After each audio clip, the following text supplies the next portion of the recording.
وہ بھی ساری دنیا میں قادیانیت کا تبلیغ کرتا تھا، وہ منصورہ تشریف لائے اور انہوں نے بتایا کہ عام مسلمان تو کیا، میں نے خود مسجد کے ایک امام کو قادیانی بنایا، اور قادیانی بننے کے بعد بھی وہ اسی مسجد میں امامت بھی کرتے تھے اور لوگ اس کی پیچھے جمعہ کی نماز بھی پڑھتے تھے۔ آج مسئلہ یہی ہے، مجھے اس لفظ سے خوشی ہے کہ اللہ وسایہ صاحب اور جناب حافظ نصر الدین خاقوانی صاحب نے اس میں عالمی مجلس ختم نبوت کا لفظ لگایا ہے، اس لیے کہ یہ قادیانیت پاکستان میں صرف خطرہ نہیں ہے، یہ عالمی سطح پر خطرہ ہے۔ باہر کی دنیا میں، افریقی ممالک میں لوگ مسلمان ہونا چاہتے ہیں تو یہ جا کر حاضر ہوتے ہیں کہ ہم اسلام ہیں، ہم مسلمان ہیں، اور لوگوں کو گمراہ کرتے ہیں۔ میں اس مجلس کو مبارکباد کر دیتا ہوں کہ انہوں نے امریکہ میں بھی قادیانیوں کا پیچھا کیا ہے، برطانیہ میں بھی ان کا پیچھا کیا ہے، فرانس میں بھی کیا ہے، اور میں دنیا میں جہاں جہاں جاتا ہوں عالمی مجلس ختم نبوت کا کوئی کارکن، مجاہد، داعی اللہ، مجاہد فی سبیل اللہ مجھے ملتا ہے۔ سے آپ کے ان بزرگوں اور اپنے ان بزرگوں کے لیے دعا کرتا ہوں، اللہ تعالیٰ ان کی زندگی دراز فرمائے، اللہ رب کریم ان کے صلاحیتوں میں اور اضافہ فرمائے۔ میرے بھائیوں، اب تیسری بات اللہ وسایہ نے بتایا کہ یہ جو ہمارا اجلاس ہے، میرے خیال میں یہ 55واں اجلاس تھا جو ہو رہا تھا۔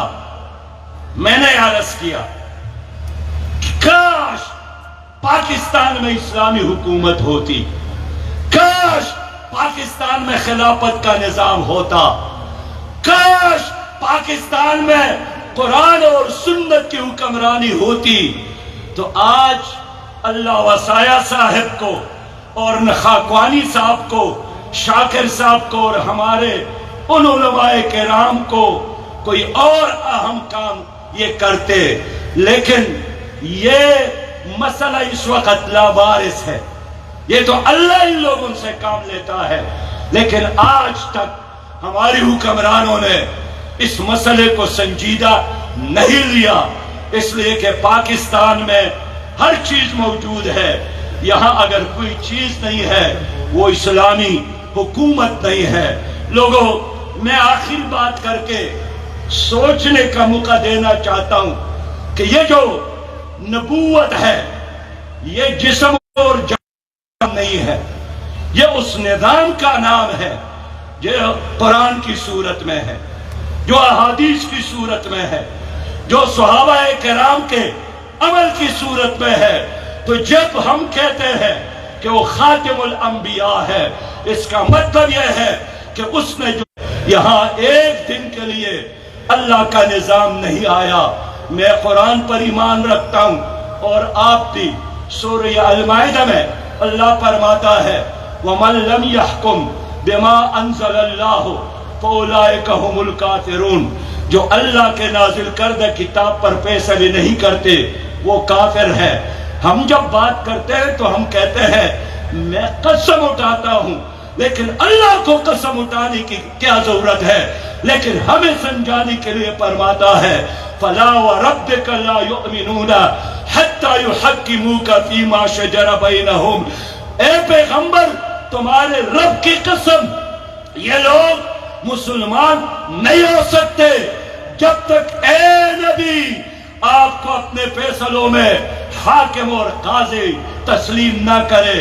76 سال گزر گئے، میرے چیف جسٹس کے ہاتھ میں فرانس کا، برطانیہ کا، انڈیا کا، امریکہ کا کتاب تو ہے، اگر کوئی کتاب نہیں ہے وہ قرآن حکیم۔ لوگوں میں گواہی دیتا ہوں، میں 111 دن سپریم کورٹ کیا، 111 دن مسلسل پاناما لیکس میں 111 دن میں تلاش کرتا تھا کہ میرے چیف جسٹس کے آس پاس جو الماری ہے، جو لائبریری ہے، کیا اس میں قرآن ہے یا نہیں ہے؟ میں انتظار میں تھا کہ کاش کوئی ایسا دن آ جائے کہ میرا مسلمان چیف جسٹس اپنی تقریر کا آغاز بسم اللہ الرحمن الرحیم سے کرے۔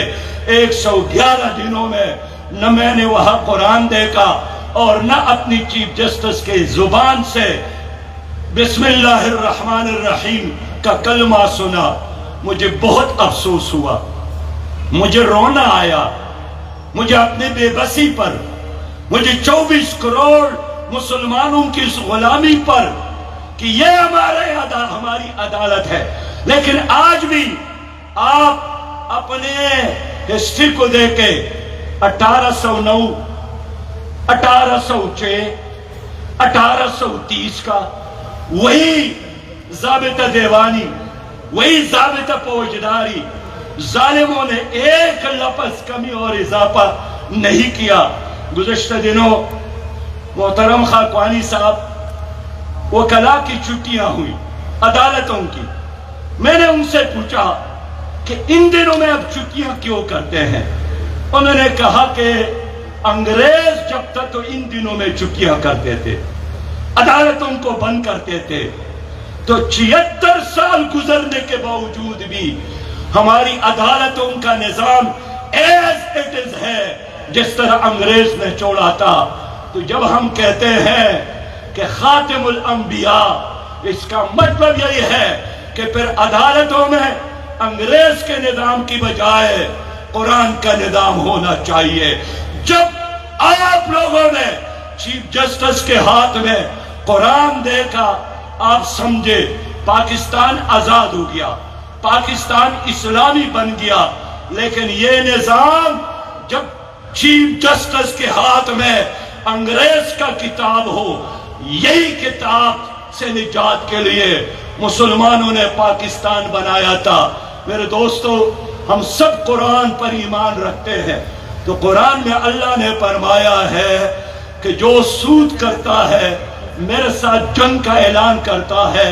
اللہ کا فیصلہ ہے کہ وَحَلَّ اللَّهُ الْبَيْعَ وَحَرَّمَ الرِّبَا، اللہ نے سود کو حلال، سود کو حرام، تجارت کو حلال قرار دیا ہے۔ لوگوں، تعلیم یافتہ لوگ ہیں، میں درخواست کروں گا تھوڑا سا پڑھے۔ اس وقت پاکستان کی ساری معاشی نظام 1839 کے ربا ایکٹ کی بنیاد پر ہے۔ 1839 کا ربا ایکٹ اب بھی پاکستان کی معاشی نظام کا بنیاد ہے۔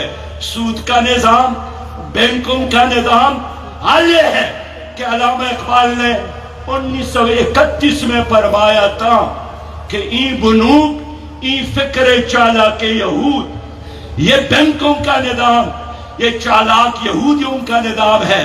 تا نور حق از بندے سینہ آدم ربود، سود کا مطلب یہی ہے کہ انسان کے سینے سے نور ختم ہو۔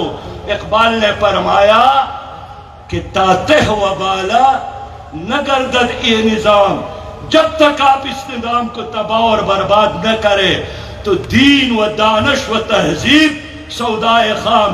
تو دین کی بات کرنا، تہذیب کی بات کرنا، یہ سودائے خام ہے۔ لیکن اب ہم کیا کریں میرے بھائیوں؟ وہ پاکی شرعی عدالت کا فیصلہ ہے، اسلامی نظریاتی کونسل کی سفارش ہے، آپ کے آئین بھی یہی کہتا ہے، قرآن بھی یہی کہتا ہے سودی نظام نہ ہو۔ لیکن سودی نظام اس وقت جنوبی ایشیا کے ممالک میں سب سے زیادہ ہے۔ شرعی سود 17 پھر 14 ہو گیا، پھر 18 ہو گیا، پھر 21 ہو گیا، اور اس وقت پاکستان میں شرعی سود 23.7% تک پہنچا ہے۔ ہم کیسے مسلمان ہیں؟ کیا ہمارے نبی نے نہیں فرمایا تھا کہ سود کی گناہ جس طرح ایک آدمی اپنی ماں کے ساتھ بدکاری کرے لیکن پوری قوم اس گناہ میں مبتلا ہے؟ علاج کیا ہے؟ علاج یہی ہے پاکستان میں اسلامی نظام ہو، پاکستان میں اسلامی حکومت ہو، میں یقین دلاتا ہوں پاکستان میں اسلامی نظام قائم ہوا، آسمان کی رحمتوں کی دروازے کھل جائیں گے، امریکی ڈالر،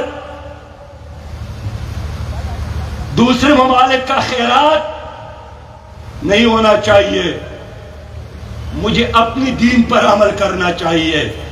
وہ جو کہتے ہیں کہ مانگتے پھرتے ہیں اغیار سے مٹی کا چراغ اور اپنے خورشید پر پھیلا دیے سائے، ہم نے دوسروں سے مانگتے ہیں۔ وزیر اعظم سے اس دن ایک صحافی نے سوال کیا کہ بجلی کے بلوں میں اتنا اضافہ ہوا ہے، کچھ کم کرے۔ وزیر اعظم نے فرمایا میں IMF سے بات کروں گا کہ قسطوں میں آپ سے بل وصول کرے۔ آپ مجھے بتائیں آپ کس کے غلام ہیں؟ آپ پاکستانی ہیں یا IMF کے غلام ہیں؟ لوگوں، اس وقت میرے اور آپ کے ہاتھوں میں ہتھکڑیاں ہیں، ورلڈ بینک کے ہتھکڑیاں، IMF کے ہتھکڑیاں، امریکہ کے ہتھکڑیاں۔ ہم کتنے آزاد ہیں۔ آج بھی میری اور آپ کی بہن ڈاکٹر عافیہ امریکی جیلوں میں پڑی ہے، رو رہی ہے۔ مجھے خود ڈاکٹر عافیہ کی ماں نے بتایا کہ ڈاکٹر عافیہ نے پیغام بھیجا اور مجھے وہ پیغام سنایا کہ میری ماں اگر میں مر گئی جیل میں، میرے لیے نہ رونا، میں قیامت میں نبی مہربان کے قدموں میں بیٹھ کر فریاد کروں گی کہ مجھے پاکستان کے عوام نے اور پاکستان کی حکمرانوں نے یہودیوں اور امریکیوں کے ہاتھوں فروخت کیا تھا۔ کیا جواب دیں گے؟ اتنے سارے علماء موجود ہیں، کوئی جواب ہو میرے بعد لوگوں کو بتائیں۔ اس لیے کہ اسلامی حکومت نہیں ہے۔ لاہور کے عزیز الرحمان ثانی جانتا ہے، ادھر ایک وکیل تھی، خاتون تھی، مر گئی۔ ان کے دفتر میں ایک آدمی نے نکاح کے لیے کہا کہ میری نکاح باندھنے کی ضرورت ہے، کوئی مولوی۔ اس وکیل نے کہا کہ کسی مولوی کی ضرورت نہیں ہے، میں خود باندھ سکتی ہوں، اور آگے بڑھ کر اس نے نکاح باندھ دی۔ اس کے دفتر میں ایک خاتون مر گئی تو امامت کسی اور نے کی اور 4 قطاریں بن گئی، ان میں 2 قطاروں میں خواتین کڑی تھی۔ لوگوں، دین کا مذاق اڑایا جا رہا ہے۔ آج تو فتوے پہلے علماء سے لوگ لیتے تھے، اب ٹی وی اینکر، فنکار، اداکار سے پوچھا جاتا ہے اور وہ کہتی ہے اور کہتا ہے کہ عقل ایسی کہتی ہے کہ یہ جائز ہے اور عقل ایسی کہتی ہے کہ یہ ناجائز ہے۔ پھر آپ جیسے لوگوں کو دیکھتا ہوں، آپ جیسے مجاہدوں کو دیکھتا ہوں، آپ جیسے علماء کرام کو دیکھتا ہوں، آپ جیسے دین کے متوالوں کو دیکھتا ہوں، اور پھر پاکستان میں دین اسلام کی اس بے بسی کو دیکھتا ہوں، تو کیا کرے؟ فریاد کس کو کرے؟ اس لیے لوگوں، مایوس نہیں کرنا چاہتا ہوں، انشاءاللہ اچھے دن آنے والے ہیں۔ پاکستان میں جتنے سیاسی جماعتیں ہیں سب بے نقاب ہو گئے ہیں۔ اب لوگوں کو انتظار ہے اس ملک میں اسلامی نظام کا، اس ملک میں خلافت کے نظام کا، اس ملک میں شریعت کے نظام کا۔ وہ خلافت اور حکومت قائم ہوگی انشاءاللہ تعالی۔ قادیانیت کا فتنہ قادیانیت دریا بردو کرے گی، وہ حکومت ختم کرے گی، وہ حکومت انشاءاللہ۔ وہ حکومت قائم ہوگی، ترقی ہوگی، خوشحالی ہوگی، مدارس آباد ہوں گے، مساجد آباد ہوں گے۔ میں اسی پر اکتفا کرتا ہوں، علامہ اقبال کی نشار کے ساتھ محترم خاکوانی صاحب کی خدمت میں، کہ مولانا ڈاکٹر اقبال نے فرمایا تھا، اس امت کو پیغام دیا تھا کہ آشنا اپنی حقیقت سے ہو دہقان ذرا، دانا تو، کیتی بھی تو، باران بھی تو، حاصل بھی تو، آہ کس کی جستجو آوارہ رکھتی ہے تجھے، راہ تو، راہ رو بھی تو، رہبر بھی تو، منزل بھی تو، کامتا ہے دل تیرا اندیشہی طوفان سے، ناخدا تو، بحر تو، کشتی بھی تو، اور فرمایا شعلہ بن کر پونکتے خاشاک غیر اللہ کو، خوف باطل کیوں ہو، خود غارت کرے باطل بھی تو۔ وآخر دعوانا ان الحمدللہ رب العالمین۔